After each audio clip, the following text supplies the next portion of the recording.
कहानियां अक्सर सुनाई जाती हैं वीर योद्धाओं और साहसी नायकों की, जो हर मुश्किल का सामना करते हैं बिना डरे।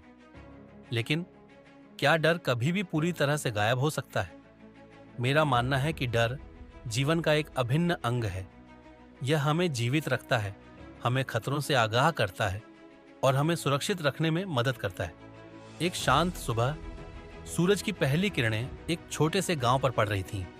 गांव के बीच में एक छोटी सी लड़की रिया अपने घर के आंगन में बैठी थी। रिया एक ऐसी लड़की थी जो हर छोटी सी बात से डर जाती थी। उसे अंधेरे से डर लगता था, ऊंचाई से डर लगता था और यहाँ तक कि तेज आवाज से भी डर लगता था। एक दिन गांव में एक मेला लगा। मेले में रंगीन झूले थीं, स्वादिष्ट मिठाइयाँ थीं और तरह तरह के खेल थे। रिया के दोस्त मेले जाने के लिए उत्साहित थे, लेकिन रिया डर के मारे अपने घर से बाहर निकलने की हिम्मत नहीं कर पा रही थी। उसकी माँ ने देखा कि रिया उदास है। वह उसके पास आई और प्यार से बोली, रिया, तुम्हें किस बात का डर है? रिया ने धीरे से कहा, माँ, मुझे मेले से डर लगता है। वहाँ बहुत भीड़ होगी, बहुत शोर होगा और मुझे ऊंचाई वाली झूलों से भी डर लगता है। माँ ने मुस्कुराते हुए कहा, डर एक ऐसी चीज है जिस पर हमें काबू पाना होता है रिया। यह हमें रोक सकता है, लेकिन यह हमें हार नहीं माननी चाहिए। माँ ने रिया का हाथ पकड़ा और उसे मेले में ले गई। रिया शुरू में बहुत डरी हुई थी। उसने भीड़ को देखा, शोर सुना और झूलों को देखा। उसे लगा कि वह वापस भाग जाएगी, लेकिन उसकी माँ ने उसका हाथ कसकर पकड़ा हुआ था।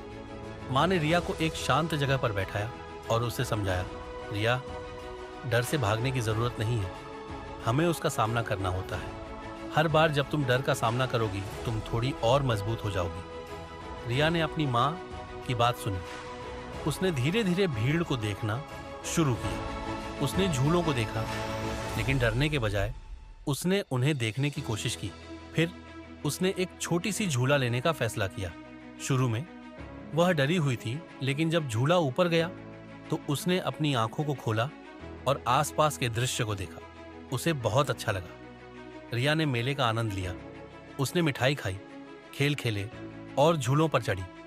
हर बार जब उसे डर लगा तो उसने अपनी माँ की बात याद की और डर का सामना किया। शाम को जब रिया घर लौटी तो वह बहुत खुश थी। उसने अपनी माँ को गले लगाया और कहा, माँ, मुझे डर पर काबू पाना आ गया है। उस दिन के बाद रिया पहले से ज्यादा साहसी हो गई। उसने अपने डर का सामना किया और हर बार जब उसने ऐसा किया तो वह थोड़ी और मजबूत हो गई। उसने सीखा कि डर हमें रोक सकता है, लेकिन हमें हार नहीं माननी चाहिए। हमें साहस रखना चाहिए और डर पर काबू पाना चाहिए।